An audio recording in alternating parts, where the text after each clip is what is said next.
Đi. Còn không đi. Sang này. Một em nữa. Sang này. Đi đây bữa trước mình có vào về các con chưa nào?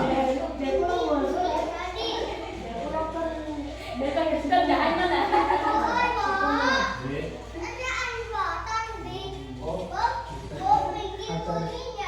Con trai Lam đưa đi không?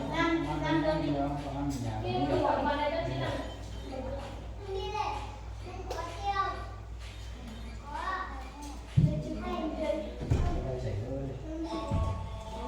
Chủ cái số 1 hít rồi nên là nó yếu lắm rồi. Chị có biết là này Rồi cái số 3 ấy đi. có biển giống là Kìa, còn chưa kia. Xe bắt đi. Từ cái kia nó. Em một điều nói này. Nè, rồi đấy. Em một điều nói là bên là mọi người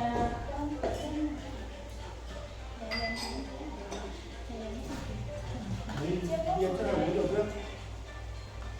Uống gì thì anh bảo uống gì thì em uống đấy. em nghe theo chủ nhà. Đây là rượu đây à? Rồi đây là nước Đây canh. là nước canh nhá. Bên đây rồi.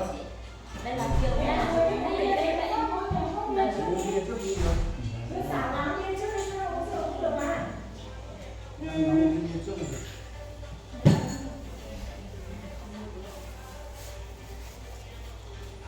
Đóng cửa đi về. Chị đang bật điều hòa, đóng cửa trên nó mới mát rồi. 3 cái điều hòa. Không biết có mát không? Có đủ mát không? Mát rồi đấy, rồi nó mát rồi đấy. Xấu lên gì đấy. Ngâm chén lên để mình chụp kiểu ảnh nhá. Ở góc kia đã nhở? Đã yên ra.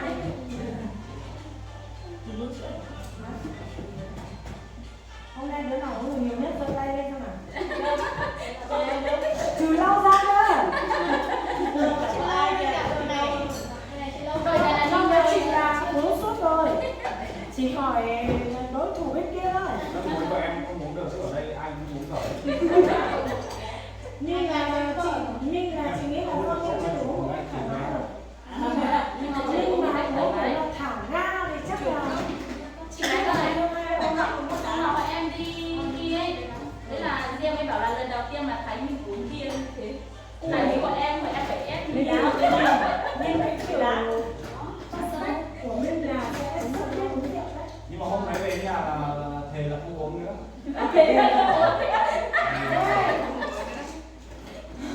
Truyền chưa? Câu này nghe tắt ra.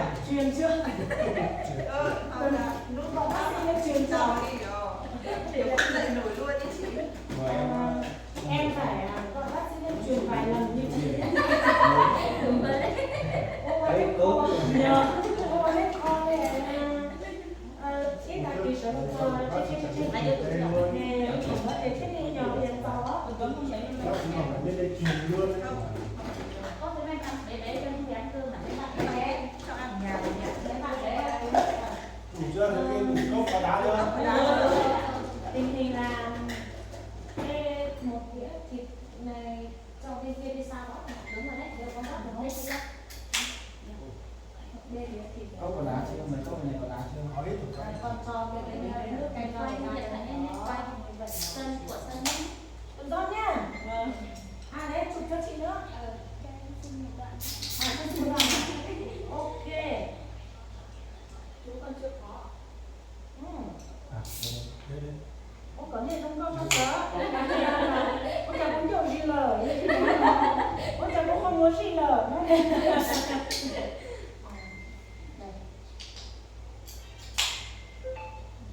Thì có bên này thì đừng có mở. Từ từ nhá, khi nào Và cùng đá thì vẫn lấy cốc kia đi. Cái này anh cũng tự một tí đá. Mới chứ sức. Trong bia à? tất cả các mốc phải có bia hết. Nhìn hết lên à? Nhìn hết. À, đây không phải nằm nhau không đấy tao ra cho anh một cái nữa. Vớt lên à, vớt lên Đó, đây à. là Đây, vớt. Không nhìn thấy lỗ tay đấy nhỉ. Như là cấp có truy cho anh này. À, em chưa có con kia Em ấy. bị ngứa, cứ bị con bị ngứa mỗi chỗ này không. Nhưng mà mình là cùng. Chúng ta có chim, Và con chim lúc này ở trong nhà cắm có một con đây là gì hết rồi. không chưa có lóc tay một Từ. Một con cốc nào. Cô bút đó. Chị bút này chụp ảnh nha. Bây giờ con lúc đó này.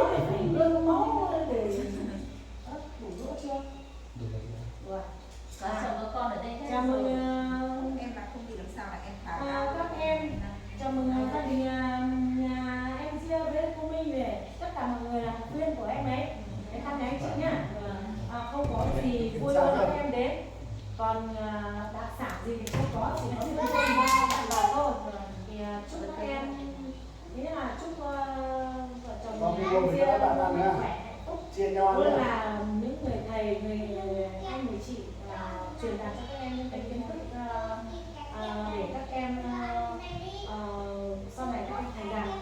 Và chúc các em sau khóa học này về ai cũng thành đại gia.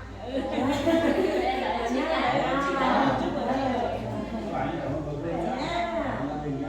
Cảm ơn em, cảm ơn hai đấy nhá. Đừng có sao chứ. Đánh đến nhá. Ok. Làm một phát tặng luôn nhá. Còn một người cho mọi người. Đi không cười đi con. Nào chúng ta tặng luôn nhá. Câu đầu tiên. Bí anh nhớ gọi bác sĩ đến chuyển cho em. Chia nhau ăn. Đây em. Lại có Ăn đâu? Không sâu ăn rồi. không uống được đá đấy.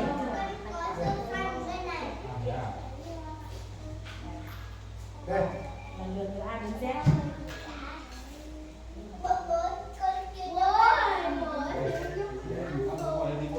Có ai thích bài chị chào mọi người đến bằng một cốc rượu này không? Tôi chiến thứ hai thì chị bây giờ chiến thứ hai. Hai liệu còn cạn được nữa không? Đến phải đấy. Em ra đấy rồi. Nào, để xem thấy nhá. Từ bên này ra, để đây làm nhá. Làm nước. Nước đấy.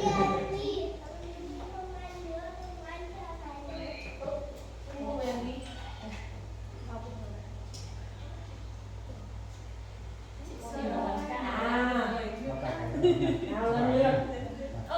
Các em đến căn nhà.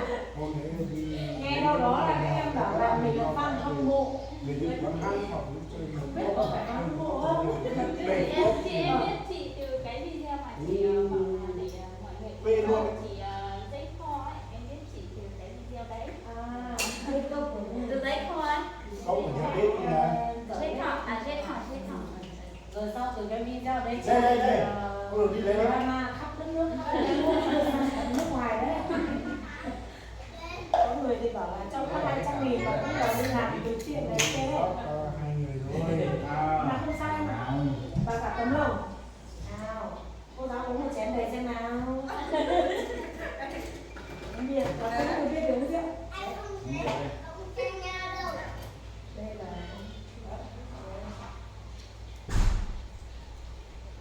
Đây là cô giáo dạy học mai của bọn mình nhá các bạn nhá. Nếu các bạn chưa biết thì các bạn có thể vào phở bò Minh nha. Hoặc là các bạn có thể inbox trực tiếp cho mình. Mình sẽ cho bạn ấy cho các bạn số điện thoại địa chỉ. Thôi. Em đi tôi đuổi cho con đi. Ngoan vào đây. Nói chung là em cũng hỏi là nhiều chỗ nên là em hỏi chị em muốn đi học luôn ấy, thì em bảo là chị ở đây thì chị chắc là chị ở biết Giới thiệu một phát là tin là tưởng luôn đúng không? chị giới thiệu một cái là em tin tưởng luôn thì em trước cho mình luôn là em lên. Hôm trước có một người đấy gọi cho em chưa? Cái bạn mà chị chụp ảnh gửi cho em bé Bảo gọi rồi nhưng mà bảo là đợi con trai bạn Anh của em mời nhá. nhiều tuổi là cho mình nhiều. Chị ơi, em mời nhá. Bạn đấy phải nhiều tuổi rồi báo mình em biết. thế à? Là mời các em nhá. Cái này là món này là cà phê. Các em đã từng bao giờ được ăn chưa? Được. Hai đứa không cả. Con này không có đầy trâu. Ồ. Nhưng mà bọn Đây chưa từ em không đuôi à? Tuổi có phải cháu tôi ship. học tủ đã đang đồng Chị chí tôi là là cháu ship. Đây tôi là cái đó. Ồ. Tụi nó tôi là cháu tôi. Em có cái từ có hai bạn lâu chạy là lay trâu nhưng mà có một hai cái tụi nó là lò cay. Tụi nó lai châu rồi. Mỗi tụi nó là lò cay. Cũng biết thực tế là lai châu. Ồ, lai châu thì nó biệt tử. Nó không khổ. Ồ. Bây giờ nó muốn đến nó là lai châu thì không như sai một đứa tù. Cao có về bé muốn thấy tiêu một cổng cho lên. Sinh nhật nó hay thay trường trường thế thế giới giới. một ngày à? Hồi này mấy chung là cũng biết chị từ cái vụ mà Đi sao? bị phúc mấy sai ấy. Không nhận biết gì chứ. Biết gì chứ? Biết rồi chưa?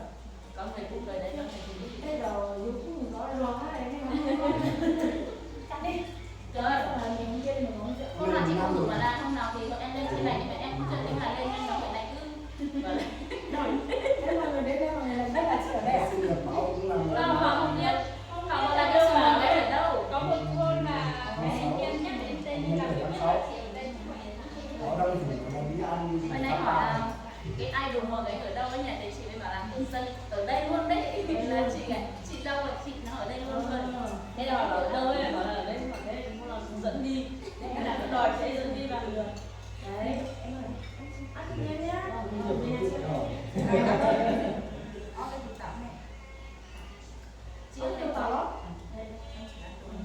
Nó mời dùng đi. Cái trắng à? Như em bảo đấy. Dạ, có rồi nhỉ. Đồ mặn ấy. Ăn được, vịt cũng được, không phải là Em thấy người ta cũng ăn tự nhiên đó. thử ăn tự nhiên, có nghĩa là dùng vịt của chắc có 20 nhiều kia đó. Uống thuốc à? Em cũng không có. Rồi uống thuốc thì uống hôm trước hôm sau chị cũng kia rồi. Dạ. Thế mà chị còn to khỏe đây này. Đúng Không phải lo rồi. đâu. Vậy là cũng phải đấy, nhưng cũng phải thế đấy. Mấy lần trước cũng ấy mà mình Nhưng mà em không trước không sau hay ăn đồ mặn ấy. Đây thì các chồng nó thịt ngon. Không mặn đâu, cái này không mặn đâu. Em đừng có ăn dầu mỡ. Cái này không phải là đồ xào hay đồ gì cả đấy là mà cái thịt này còn thịt nạc thôi. Mấy lần trước cả cái đấy là chị Ôi, cũng nếu như mà nếu như em đi làm thì nó có ảnh hưởng một tí. Còn em uống thuốc mà nó tạo ra thì nó chẳng khác gì mình thuốc người ta không phải lo đâu. Rồi chị với anh của hôm trước hoặc hôm sau đã đi uống rượu nồng rồi. Chỉ có mình phá hoặc là mình đẻ thì nó mới ảnh hưởng. Và mình uống thuốc và nó tự ra được cái vấn đề gì bởi vì nó còn có cái tuổi đời của con lúc đấy còn quá là bé luôn ấy. Em bao nhiêu ngày? 4-5 ngày rồi. 3 ngày. 1 tháng 3 ngày rồi chứ 4 ngày trước chị gần 2 tháng.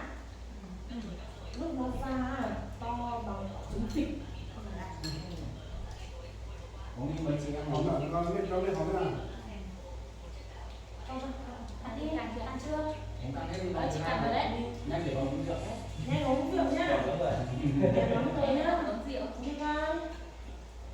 Bà bầu nhà chị. Uống nhiều người thì con không ăn được. Nhiều người mà bảo bông cũng như là Bầu nó đi có thêm nó tí thì nó làm nửa cốc đi. Ăn mấy kẻ. Chuẩn bị khám. Tháng 8 em ạ. trong Em này đi là mua cho con em về nhỏ.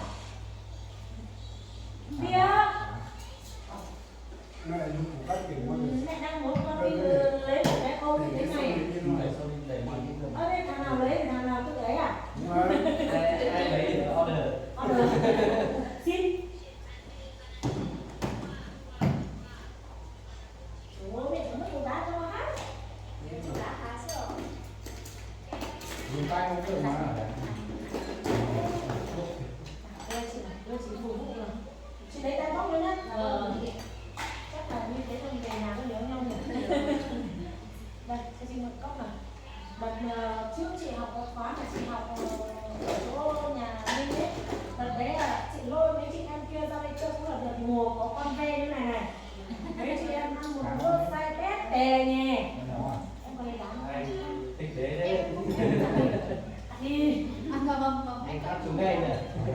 nhưng mà đợt đấy là ra sớm hơn, lúc đấy là còn đang công tác. Đúng rồi, vẫn còn đợt đấy hình như là tháng 4 anh nhỉ?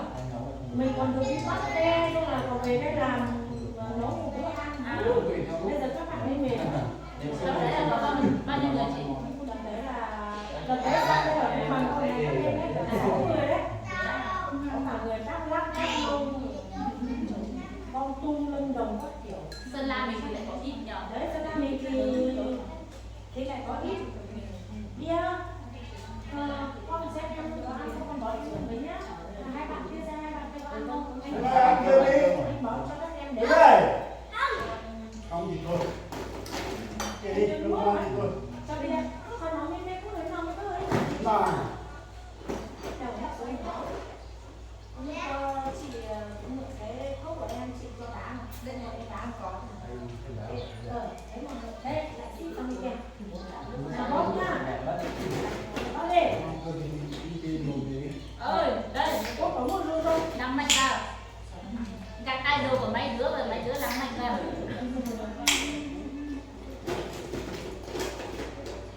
Không bốc cũng cầu đây. Em biết cái video trước. Cái video mà Chị chị đang kêu mang gọi đó. chị Em mang đang kêu mà chị kêu gọi trước. chị đến tận nhà đây đúng không? Mình nhờ có mình đứa bé nó mới nổi tiếng như bây giờ, mới có nhiều người đến giúp mà tự dưng mình phải đi giải quyết khúc mắc đến tận đây. Nhưng mà tại sao cái như thế nó chạy đầu lên là như nào mà lại lớn? đầu tư là như thế này, ăn một con ngon hơn. nghĩa là như này nhá, anh chị đi giúp đứa này về, thì chị cũng chưa có có như kêu là gọi này, rất có người chị kêu gọi nhưng mà chị là kiểu người mình thật thái, chị lại nói là mình từ Facebook Holino, mình lúc địa chỉ nhau Holino, mình lúc TikTok Holino đúng không?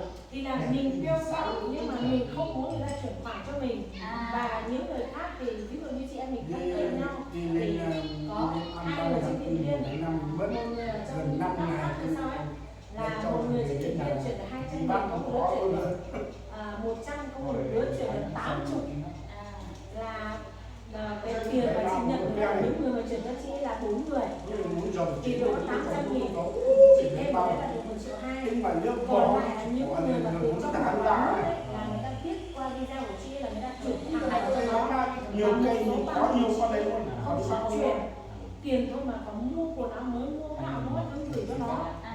Mà sau đó thì mọi người cũng nói với chị là họ gửi đồ đến cho nó, xong là nó nhận đồ, xong nó không cảm ơn, nhưng mà mình vẫn để trong lòng cái hôm đấy chị chuyển, có nghĩa là chị đi làm cái video đấy xong là được 2-3 tháng sau thì nó mới đưa chồng nó đi khám, thì là bố có video nó mới ra đấy con, mới ra đấy sao hắn nhiều khác để mình hết cho mình được chuyên mục khám về.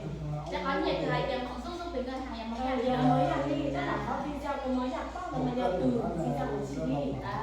Thì bố con chuyển cho nên tôi cũng chuyển cho nó chuyển một cái để cho con nó cũng đã để ít tụi ta có cuối tụi ta sang chỗ ít tụi ta của hai tụi ta có một cái chỗ cũng muốn chuyển cho người ta thì nó để người ta có chút nhất thì nó chỉ hay ít lắm thôi lên không.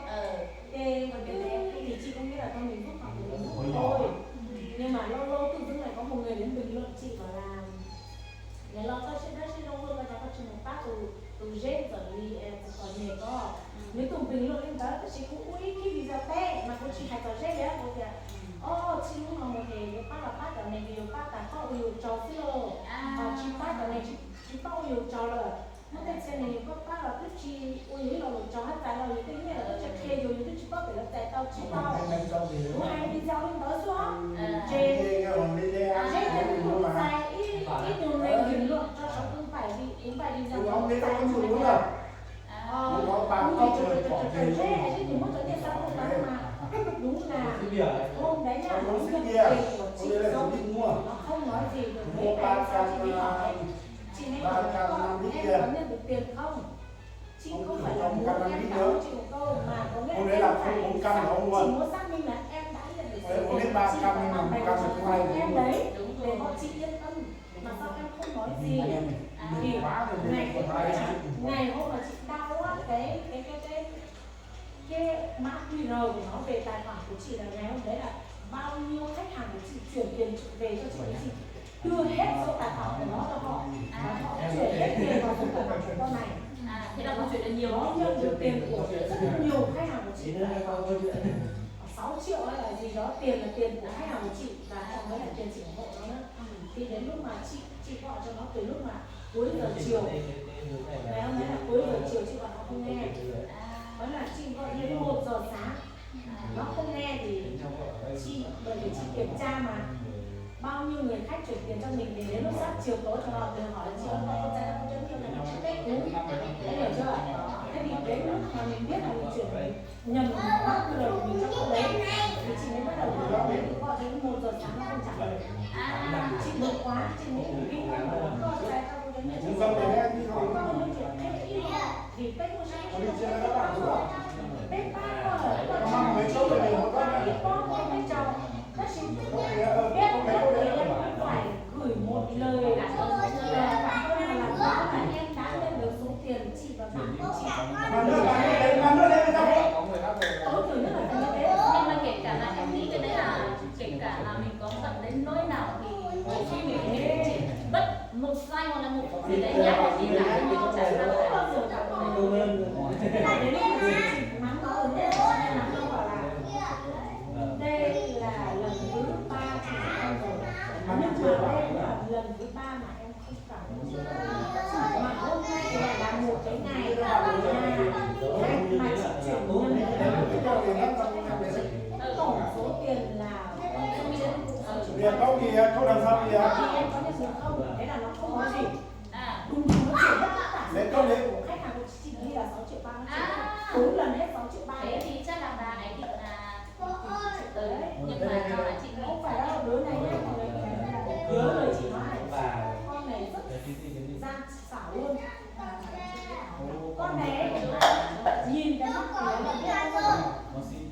Các bà chị cũng hai kia tự tin này ngon nhá. Em được cái sợi một hai đi qua đấy. Em cho vào cái sợi mà kiểu dạng em có cái không là không hiện nó tại nó kiểu nó rất mỏng do chị hai giờ khó chơi cũng nó quân tao chị mấy em có chặt có thể nhưng mà cái đầu trên này cứ chị tết của thế là chị nếu như là chị không chuyển nhầm cái mã QR của chị cho bà ấy chị chuyển mã QR của bà ấy nhầm cho khách của chị và khách của chị chuyển tiền nhầm tiền hàng của chị chuyển về nhầm hết tiền là hàng tài của khoản chị. của nó cho nên là nó không trả lời chị là một phần là do là nó cảm thấy nó nhận rất là nhiều tiền Nên nó vẫn cứ nghĩ là chắc là tiền đấy của là của nó tiền của nó. đấy là đến lúc nó Hiểu chưa? có nghĩa là nếu như khách hàng của chị không chuyển nhầm tiền về tài khoản của nó thì chị sẽ không hỏi nó nhưng chị hỏi nó là bởi vì nó không trả lời là chị gọi nó nhiều và chị hỏi nó nhiều là do là khách hàng của chị chuyển nhầm tiền do chị chuyển nhầm mã QR của nó cho khách. khi em chuyển mã QR của em cho chị Đúng rồi. thì chị phải tải về đúng không? Đúng rồi. Nó ở trong điện thoại của chị thì khi mà Min muốn mua hàng của chị Min chuyển tiền thì chị lại chuyển mã QR của em cho Min. Vội quá không để ý. Tất cả ngày hôm đó là về hết tài khoản của nó bởi vì nó cũng ngân hàng Bắc Yên, chị cũng ngân hàng Bắc Yên. Đúng rồi. Cũng đỏ như nhau, cũng A với nhau, cũng 7910 như nhau. Nhưng mà không để ý cái Không để lên. Thế là hỏi đến cái tiền đó thì nó không trả lời. Nó không trả lời chị. Đùng một cái nó chuyển 4 phát hết 6 triệu 3 của chị trả cho chị. Và nó chuyển phát. Nó chuyển không hết đâu. Chị kiểm lại vẫn còn 900.000. Bây giờ tin nhắn nó còn chị mới bảo là chưa hết và vẫn còn 900.000. Thế là nó chuyển hết 900.000 nó thì nó mới trả lời chị là do hôm nay em đưa chồng em về hơi bận với cả là có nhiều file lạ gọi cho em nên em cho vào không làm phiền em không biết là chị gọi nó trả lời chị như thế xong một lúc sau nó chuyển nốt 1.200.000 mà chị và bạn của chị ủng hộ để trả hết cho chị thế thì chị mới bảo chị ở đây chị nào nhiệt tiền sức qua chị đó là chị đi trả đúng mà muốn chuyển một cái tết của là bảo để cho cái nhiệt nó nhưng mà bạn này làm như thế này là cũng không được. quá ghê gớm tức là đứa này ghê gớm từ ngày mà bọn chị làm video nó làm video để trả lời cho từ ngày mà thích mà bây giờ có bán cho tiền đấy Chỉ nó nổi đấy. chính là lúc này ăn đồ gì cứ nộp quá đấy Thế là bây giờ em mới hiểu. em thấy hiểu đâu đâu có chuyện đúng không Đúng rồi, tại vì mọi người nói đi nói lại nhưng mà em cũng rồi lên cứ chảy ngủ có video chồng cũng cho đúng muốn chít kiếm còn lên cũng muốn cho video cũng muốn cho cứ thẳng cái đi cái đầu đuôi như thế nào xong cô đi bảo là ngày nào em cũng biết hôm qua là chị có làm một cái video bảo là khách hàng của chị chuyển tiền cho bà ấy nhưng mà bà ấy không trả lời. đúng rồi Chị có làm một cái video nhưng mà chắc là cũng lẫn lộn là chị cũng đăng của bà ấy lên cho nên là bà ấy cũng nghĩ là chị không hề đăng cái gì liên quan đến bà đấy tức là có người vào bình luận vào cái video của chị khi chị có một cái video giúp người khác là chị ơi chị có gì đấy chị không đi giúp nhà này nhưng chị cũng làm một cái video trả lời nhưng không hề đọc đến tên con đấy nhưng con đấy lại đi làm một cái video nói thẳng bảo là chị chửi nó chị giúp xong chị chửi nó và nó đã trả hết số tiền cho chị thế là từ cái đó là mới có drama em xin phép cảm ơn được mời chị gái với lại anh rủa mọi người cứ uống nha thoải mái rồi xin đi mấy đứa nhá uống một cốc thì mấy đứa bên chi đấy chị sửa chiếu anh rủa ơi mua cho ăn đấy cảm ơn em đến thế đây rồi cô là làm việc cho anh chị nhưng mà anh chị cũng không anh chị có một cái bữa cơm rất là đầy đặn để cho em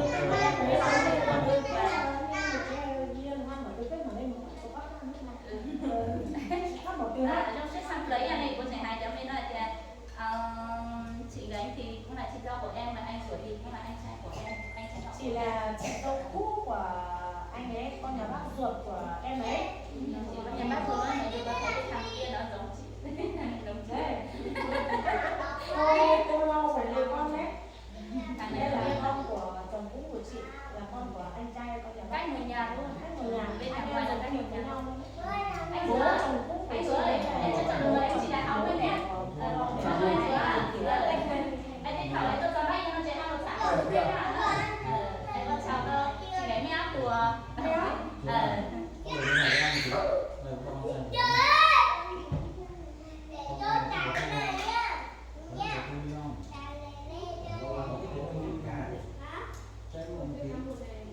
đây sáng sáng này ở chợ đầy. Định chiếu này định say con nhớ con đi mua nhưng mà nghĩ lại bảo bà bầu nên là thôi. Không Anh phải còn mà. chưa? Chị còn chưa nhé. Cái tiền lãi tiền một tốt sao thôi. Mày nhắc tí tí cũng được tha nó nghĩ nó không phải ta. Nha mày cũng được thế à? Chị ơi, đứa này may khéo đấy. Con ơi, bố hiểu cái con nó cười rất là nó chỉ nhớ con nó cười thôi. Ê, thằng này 14 rồi. Tối nay mẹ có gà sẵn trong kia rồi thôi thì đừng hay luôn. Giường mẹ cũng vừa mua mới tinh hôm nay chị Lan vừa lo phòng xong. Liên ra đi chứ. Ô, cả xe quay rồi đi tu rồi, không phải một con. Chứ nó có lâu mới gió lại. Thực ra là người ta cũng chỉnh lót một thóc chí cho. Thì chẳng nó cứ chỉnh lâu cứ nói ý giảm Chị mà. gái ơi, em cùng với hai vợ chồng nhá. Thế hả? Vâng. Bây giờ để chị góp cái nhỉ? Em với Này, tôi để chị cứ góp. Chị cứ góp. Chị nói cho em một ít. À, một viên đá thôi đi. Một viên này. Một viên này nhiều như thế. Em cũng tiền hút không? Rồi. À, xin phép bánh người đấy. Được bố với hai em một vợ chồng hai em. Vâng. Ăn với nhau phải nhiệt tình, uống cứ phải không Sức quen khỏe nhé. nhé. Và sức khỏe nhé. À, chị cũng giới thiệu luôn nhé. Chị ít đá này. Và chị thì là em gái con chú mà chồng bố của bạn ấy. biết là làm trước đó và Biết rồi. Ừ, lúc chị Em chơi đến là chồng của Lan à? Em là người dân tộc gì? em người Thái ạ. Người Thái à? chỗ Lan là con hay là chị gái cả? Thế là chị À, chị có cái quan chị gái tới chị. kẹp luôn đấy. Tên là gì? Em tên là Tiến ạ. Chị Tiến Đấy à? này không chị không biết. Lan là họ gì nhỉ? Nhưng mà chưa Sợ sầu đấy. giới thiệu cho Tên mình nhé. nhé. Chị tên là tên nào nhé? Em Hoàng Đức Tiến, chị rất nhiều nhá. Em sẽ ngay đi. À, cái sức khỏe em nhá. Anh cũng nha. Em giới thiệu đâu. À, giới thiệu chưa hết à? À, có giới thiệu là cô của bạn này nhưng mà chưa giới thiệu tên nhỉ? Và tên của chị là Long và Phạm Thị Long. Em gái con là chú Bùi. Từ lúc anh vừa Cũng là họ hát. đúng rồi, năm cho đến bây giờ là cô cho là vào nhà chị 2 lần. Còn chị Dinh với nhà mình thì là 1 lần. Nhưng mà về sau này thì nhà mình nói với chị rất là bây giờ xấu hổ không dám liên hệ với chị nữa. Thế à? Chị Dinh với nhà mình là nói xấu chị. À, cái bọn này. Kiểu cứ thấy người ta nói tốt về mình thì là không khác không? Còn thế người ta nói xấu là do kể chắc thôi nhá, kiểu như thế. Giống Hoàng Kiểu Duẩn. gió nghiêng ra chiều nào thì họ nghiêng chiều đấy. Cho nên là buồn ngủ thì cũng là cùng họ với chị thôi. Đáng lẽ ra là kể cả bỏ đi rồi nhưng mà mình chơi với nhau. Nhưng mà em nghĩ sau cái chuyện còn chị thì chị cũng có ở với có ở với gia đình đâu chị. Anh có đi học hè không? Có mà. 4 năm học. Mà hôm nay vẫn có thể đi một lần tiếp rồi. Em ơi, Em là trung lớp có phải con này mấy chị tay có lấy con tay Bây không? giờ sẽ chỉ có chân người Vậy đó. ăn đi vào. Nói chung là mẹ với anh có bảo chị gái thấy thoải mái lắm. Mọi người nhìn trong video thì nhìn thấy ai làm ăn với chị thì chị nói to thôi chứ còn ngoài đời chị ấy thoải mái lắm. Nói chung là và ai cũng thấy đâu, ví dụ như là mình phải bảo vệ, mình phải đấu tranh, mình phải bảo vệ cuộc sống của mình, quyền riêng tư của mình. Ví dụ như có người chửi mình trên mạng xã hội nói người chửi mình thì mình bỏ qua 1 lần, 2 lần thì được, nhưng mà lần thứ 3 thì nhất định là sẽ không bỏ qua. Ví dụ chị đã làm video chửi một người nào đó ở trên mạng, Cái này là tôi bắt tay nhau rồi. phiền chị Rồi chị gái cắt mấy tháng trời bắt tay đó đấy. bắt tay là Hôm nay chị mới trả lời Chị nói đi. chứ mà không phải Nói đi, bắt tay là rồi. không đâu mình muốn cắt rất là chỗ cắt cho nên là mình chưa bắt tay đấy. Để xin lỗi là nhá. Đến là 2000 là mấy nào? 2000 à? Đang bao nhiêu nhỉ? 2 lên 2 à? Thế là bắt đầu nữa. Thế là trước là lên rồi chị gái không? Hay là trước là bé à? Em có một bé gái rồi. Thế à? Đã phải 5 tuổi.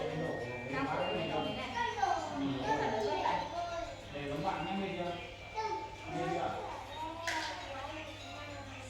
Chiến. Con để đây con hơi ngồi.